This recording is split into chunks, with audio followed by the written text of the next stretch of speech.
அனைவருக்கும் வணக்கம். இது உங்கள் சாதி மீடியா. நான் உங்கள் சந்தோஷம். தற்போது அதானி அவருடைய மருமகன் இருவருக்கும் அமெரிக்க நீதிமன்றம் பிடிவாரண்ட் பிறப்பித்துள்ளது. அது லஞ்சம் கொடுத்த வழக்கில், இந்திய அதிகாரிகளிடம் லஞ்சம் கொடுத்த வழக்கு, அமெரிக்க முதலீட்டாளர்களை பொய் சொல்லி ஏமாற்றிய வழக்கு பிடிவாரண்ட் பிறப்பித்துள்ளது. இந்தியாவில் இன்றைக்கு பரபரப்பான செய்தி. அவர்கள் மீது லஞ்ச வழக்கு என்றால் ஒரு 2200 கோடி ஆந்திரா, ஒடிசா உள்ளிட்ட மாநிலங்களுக்கு, அது தமிழ்நாடு உண்டு என்று சொல்லப்படுகிறது, மாநிலங்களுக்கு லஞ்சம் மாநிலத்தில் உள்ள எரிசக்தி துறை அதிகாரிகளுக்கு, சூரிய ஒளி எரிசக்தி துறை அதிகாரிகளுக்கு லஞ்சம் கொடுத்ததா வழக்கு. இது அமெரிக்கா எடுத்துள்ள இந்த நடவடிக்கையை இந்தியாவில் இருக்கிற எதிர்க்கட்சி அரசியல்வாதிகளும் நடவடிக்கையை தொடர்ந்து இந்தியாவில் உள்ள எதிர்க்கட்சி அரசியல் தலைவர்களும் பத்திரிகையாளர்களும் மிக கடுமையாக வாதாடிட்டு இருக்காங்க. ஆனால் உண்மை நிலை என்ன?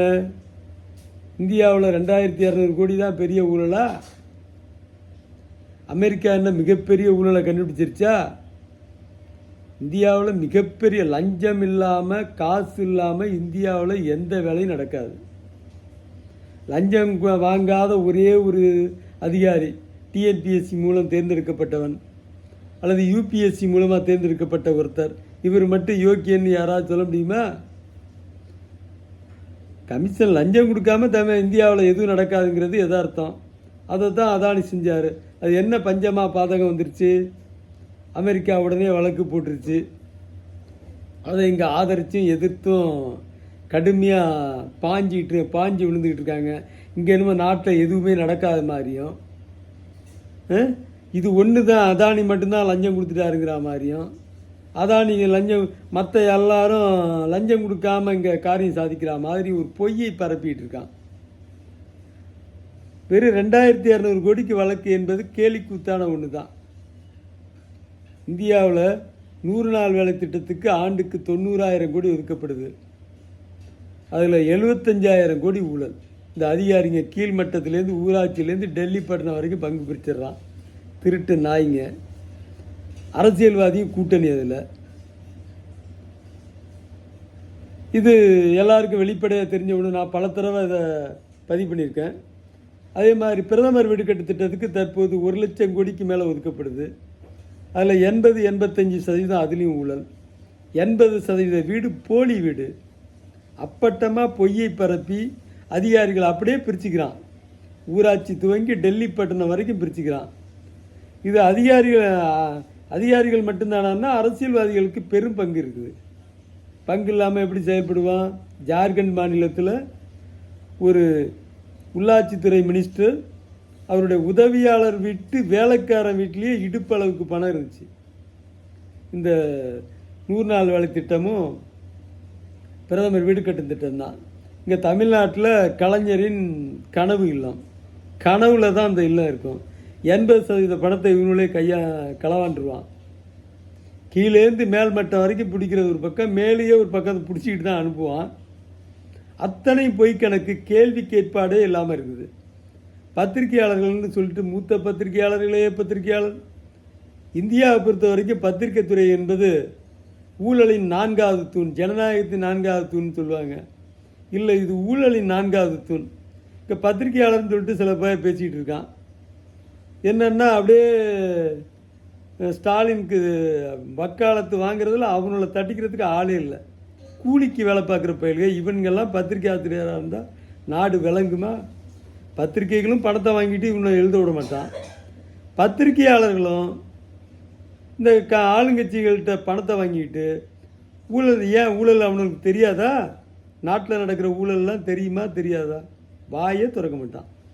அவனுக்கு தேவை எதிர்க்கட்சி விமர்சனம் பண்ணுறது, எடப்பாடி விமர்சனம் பண்ணுறது, சீமானை கிண்டல் அடிக்கிறது, நக்கல் அடிக்கிறது, யார் காசு கொடுக்குறாங்களோ அவங்களுக்காக பேசுகிறத தவிர நாட்டில் நடக்கிற ஊழல் மக்களுக்கு தெரியாது.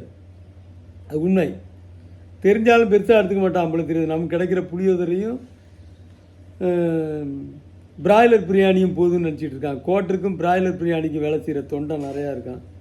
புளியோதரைக்கு 200 ரூபாய்க்கும் சுற்றுற பெண்கள் அதிகரிச்சிட்டாங்க. இந்த நாட்டில் லஞ்சம் ஊழலை பற்றி பேசினா அது ஒரு சாதாரணமாக எடுத்துக்கிறாங்க மக்கள். இப்படிப்பட்ட சூழ்நிலையில் அமெரிக்காவுக்கு எதிராக தாண்டி தோண்டியில் விழுகிறான். அமெரிக்கா வந்து வழக்கு போட்டுருச்சு, பாராட்டி பேசுகிறான். பிஜேபிக்கு எதிராக பேசிடுச்சுங்கிற ஒரே காரணத்துக்காக. இந்த நாட்டில் பிஜேபிக்காரனும் யோக்கியம் இல்லை, காங்கிரஸ்காரனும் யோக்கியம் இல்லை, மொத்த அரசியல்வாதியுமே களவாணிங்கிற சூழ்நிலையில் இங்கே கேட்குறதுக்கே ஆள் இல்லைங்கிற சூழ்நிலை தான் இருக்குது. ஏதோ அறப்போர் இயக்கம் 1-2 விஷயங்களை மட்டும் சொல்லுது. இப்போ அதை மாதிரி தான் கிட்டத்தட்ட அறப்போர் இயக்கம் ஏதோ ஒரு துளி சொல்கிற மாதிரி அமெரிக்கா இந்தியாவில் நடக்கிற ஒரு திட்டத்தில் ஒரு துளியை சொல்லுது. அதே அமெரிக்காக்காரனை ஏமாத்தினதுக்கு வழக்கு 2200 கோடி ஊழல் வழக்கு. அதே சமயத்தில் இந்தியாவில் அமெரிக்காக்காரன் லஞ்சம் வாங்குறான்.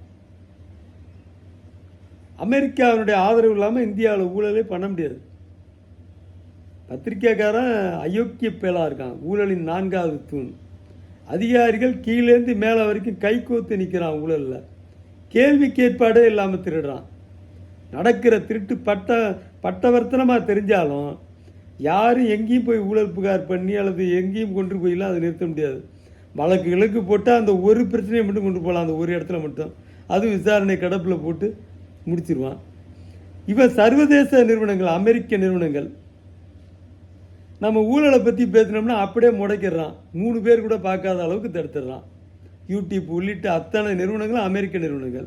இந்த களவாணிங்க காசு வாங்காமலாம் முடக்கிறான். அரசியல் தலைவர்கள்ட்ட பணம் வாங்குறான்.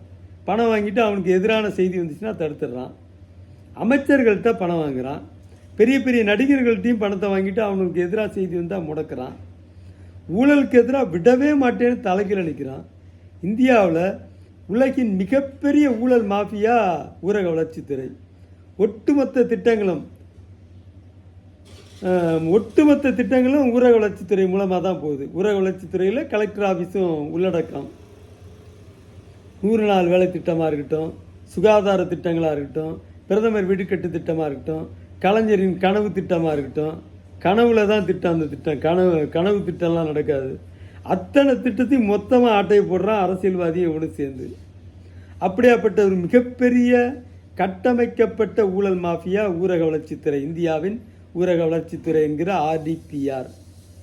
ஆர்டிபிஆருக்கு எதிராக, ஊரக வளர்ச்சித்துறைக்கு எதிராக லஞ்ச ஒழிப்புத்துறை வரமாட்டான்.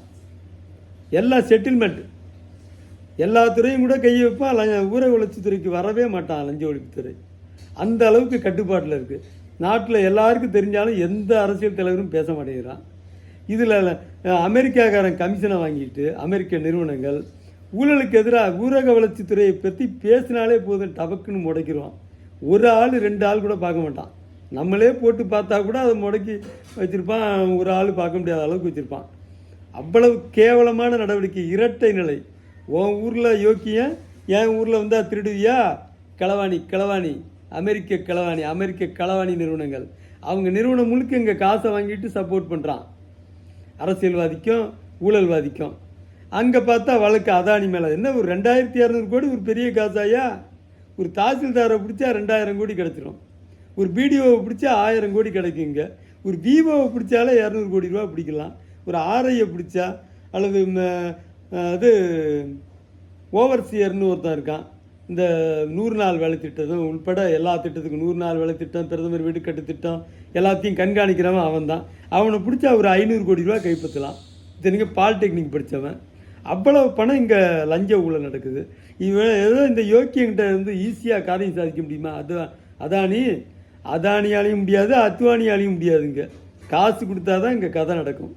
காசு இல்லாமல் ஒரு அணு அசையாது. இங்கே நடக்கிற ஊழல் முழுக்க இந்த மோடி, இப்போ சன்னியாசி மோடிக்கு நல்லா தெரியும். அவன் யோக்கியனாக இருந்தால் அது ஏதாவது சட்டம், ஒரு கடுமையான சட்டம் கொண்டு வருவான். அமெரிக்காக்காரனை பார்த்தா திருந்தணும். அவன் அயோக்கியன், அயோக்கியத்தனமான நடவடிக்கையா. தனிநபர் யோக்கியம் வந்து மோடியோட தனிநபர் யோக்கியம் வந்து செல்லுபடியே ஆகாது. ஊழலுக்கு எதிராக என்ன நடவடிக்கை எடுக்கிற? ஏதாவது ஒரே ஒரு முதலமைச்சர் யோக்கியம் இந்தியா முழுக்க அந்த டெல்லி முதலமைச்சர் மேலேயே ஊழல் வழக்கு போட்டிருக்க. வேற எவன் யோக்கியம்? மந்திரி முழுக்க ஊழல் பண்ணுறான். அத்தனை மந்திரியும். மந்திரினா கொஞ்சமாக பண்ணுறான்னா பல்லாயிரம் கோடி லட்சம் கோடி அடிச்சு விட்றான் 5 வருஷத்தில். அவ்வளோ ஊழல் நடக்கிறது மோடிக்கு தெரியாதா? அவரே பேசுகிறாரு 85% ஊழல்னு. ஆனால் ஊழலை தடுக்க எந்த நடவடிக்கையும் இல்லை. ரஜினிகாந்த் மிக தெளிவாக சொல்லியிருக்காரு, சிஸ்டம் கெட்டு போச்சுன்னு. அந்த அளவுக்கு மிக மோசமான ஊழல் ராஜ்யம் கொண்ட நாடு. ஊழல் என்றால் இந்தியா, இந்தியா என்றால் ஊழல் என்கிற பேரில் இருக்குது. தமிழ்நாடா கேட்கவே வேண்டாம். நாசக்கார அரசுகள், திராவிட மாடல் என்கிற பேரில் ஊழலுக்காகவே பிறந்தவன், ஊழலுக்காகவே பிறந்து வளர்ந்தவன். அவன் கையில் தான் ஆட்சி இருக்குது. இவன் புளியோதரைக்கும் பிராய்லர் பிரியாணிக்கும் நிற்கிறான் தொண்டன் தமிழன். 200 ரூபா கொடுத்தா பொம்பளைங்க ஃபுல்லாக போய் கியூவில் நின்றுறாங்க கூட்டத்துக்கு, பொதுக்கூட்டத்துக்கு. இப்படிப்பட்ட சூழ்நிலையில் அத்வானி இந்தியாவில் இருக்க அதிகாரிக்கு தானே கொடுத்தான், அமெரிக்க அதிகாரி கொடுத்தானா? அதே அமெரிக்க அதிகாரி அங்கே வாங்க மாட்டேறான், இந்தியாவுக்கு வந்தால் திருடுறான். அமெரிக்க நிறுவனங்கள் தான் இங்கே காசை வாங்கிட்டு ஊழலுக்கு எதிராக பேசினா வியூவர்ஸே இல்லாமல் முடக்கிறான். அமெரிக்காவுடைய ஊழல் நடவடிக்கை என்பது இரட்டை ஃப்ராடுத்தனம், அயோக்கியத்தனம், இரட்டை நிலைப்பாடு. அங்கே ஒரு நிலைப்பாடு, அமெரிக்காவுக்கு ஒரு நிலைப்பாடு, அதே அமெரிக்கா இந்தியாவுக்கு வந்தானா அதில் ஒரு நிலைப்பாடு. அதனால் அமெரிக்கா தன்னை மாற்றிக்கொள்ள வேண்டும். இங்கே இருக்கிற துக்கடா கட்சிகள், மண்டல கட்சிகள்லாம் அப்படியே அமெரிக்காவினுடைய வரவேற்கிறான். ஏன் இவங்களுக்கெல்லாம் தெரியாது அங்கே நடக்கிற ஊழல்? தமிழ்நாட்டில் லஞ்சம் இல்லாமல் எங்கேயாச்சும் ஒருத்தன் காரியம் சாதிச்சிட முடியுமா இந்தியாவில்? நன்றி, வணக்கம்.